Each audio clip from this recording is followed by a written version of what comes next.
Yeah, now we can go. Come on.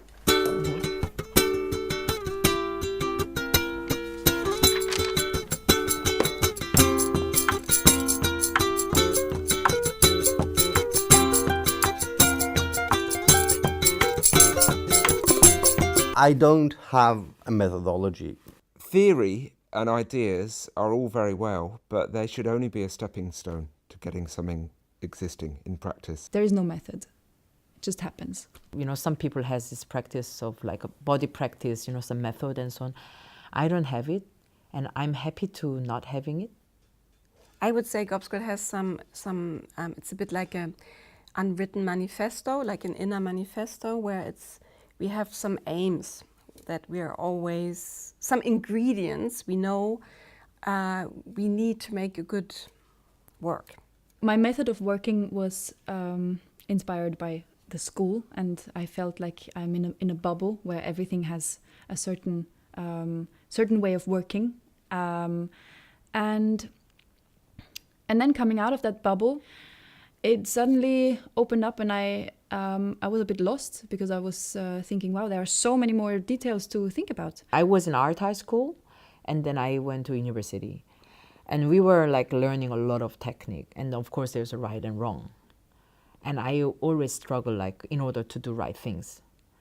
It was very clear. I mean, basically that time I understood my body need more training, and my body need to do right things, but now it makes me think like my body was saying something else. My body wanted to do something else, you know, but I was trying to really fit myself in the system or in the system of right things. And now, yeah, I just like wanted to really like let my body just do what she wanted to do, yeah. Methodology is very much about breaking things down. Of course, you can be trained in ways of breaking your project down. The way you break it down should correlate to the place and the project you're working on. So if I'm working on a piece in one context, I would maybe suggest that we break it down like this and start working like this. In another context, that might be very wrong, and I would suggest another methodology. The real fun part is when you manage to build a methodology in that specific project. So the project itself, the place, the people, somehow develop a methodology together to create a piece. We're often talking about the 4 R's. One is reality, one is risk, one is rhythm. What's the 4th one? I think rules. And so sometimes we develop something and it's going quite well, but then someone is saying, yeah, but where's the risk in this? I think there is something missing here. Or we have a lot of risk, but we feel we need rules and rhythm to, you know, give it a nice structure and give it a nice vessel. And so that's over the years, I think that's developed as a kind of recipe. Can you imagine what it's like having 7, 8, 9 people talking about an idea all day? Your head just turns to concrete. So actually, practice and method is all about getting things existing in the space, even in a very, very rough way. You know, we use a lot of video and technology and things like that, but sometimes we'll just be in a rehearsal room and we'll just have chairs and tables and we just say, imagine there's the camera there. So it's all about getting things up on our feet and then discussing and deciding what it is. There's these 2 modes. We are trying things and we are evaluating things. And when we are trying things, we always, because we are performers, we work collectively, there is no fixed outside eye. We always take turns in going in and experiencing something from the inside, but also offering a way of being as a performer, and the others watch, and then we take turns.